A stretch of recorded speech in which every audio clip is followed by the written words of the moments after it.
So, my friends and I were really excited about the announcement of the new Super Smash Bros. Game, and we were discussing what the creator of the series had planned. That was when I started to think to myself, wait, who was the creator of Super Smash Bros.? I remember that he was a Japanese game developer who had also created the Kirby Superstar video game series, but I didn't really remember his name. So, like many others in search of a particular nugget of knowledge, I jumped on over to Google to find out who created Kirby. Ah, there he is. Oh my god, how could I forget? Masahiro Sakurai, resident of Tokyo, 47 years old. He only created Kirby when he was 18 years old. Very impressive. Sakurai's had a pretty major influence in the game industry. I can't believe I almost forgot what his name was. But that was when I realized this wasn't Masahiro Sakurai at all. Masahiro Sakurai was not bald. Apparently there was a pretty major error with Google's algorithm and it found the picture of this guy instead of the actual Masahiro Sakurai who looks like this. I'm not really too sure how the algorithm works or how it could have made a mistake like this, but I was at least able to find out where this picture came from.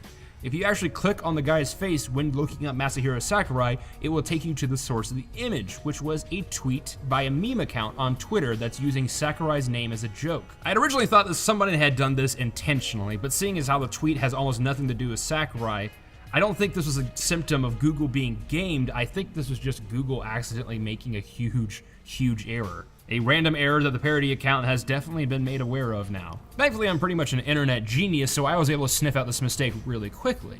You can run into a lot of these errors online when you're just looking around for random information, but something kind of bothered me about this.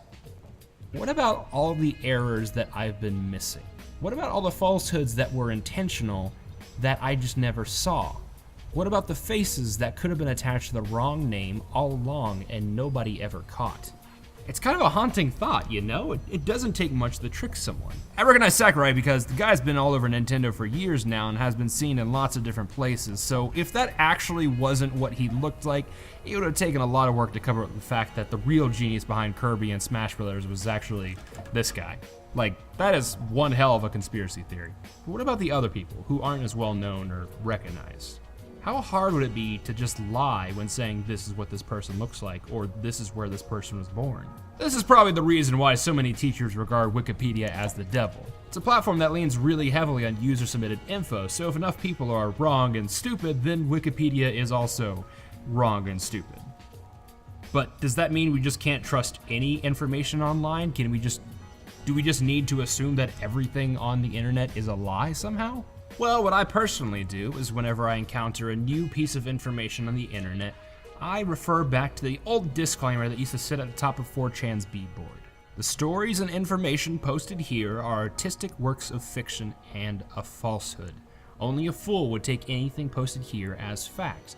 Now, at first this just sounds like don't believe anything that's on this board or in general. But the part in particular that I've always liked is the artistic work of fiction part. I look at the internet as just one large collective work of fantasy that we've all been creating together. That might sound like a huge slight at the internet, but I actually mean it as a sort of compliment. Fiction is a major foundation of our society. It allows us to see, feel, and understand things that would be otherwise impossible. Fiction is composed of stories, ideas, and truths that were pulled straight from reality, and it offers things that we can learn, even if it isn't always true. The facts that we encounter on the internet have always been distorted, at least a little bit. Sometimes it's just to better educate, sometimes it's to entertain, and sometimes it's to deceive. But what's important to remember is that there's always something to learn from a story, just so long as you can recognize that it's a fiction. I guess what I'm trying to say is enjoy your time in this dreamland, but remember that the kind of information you consume here and spit back out can still hurt people. Something to sleep on. Have a good evening, Netscape navigators.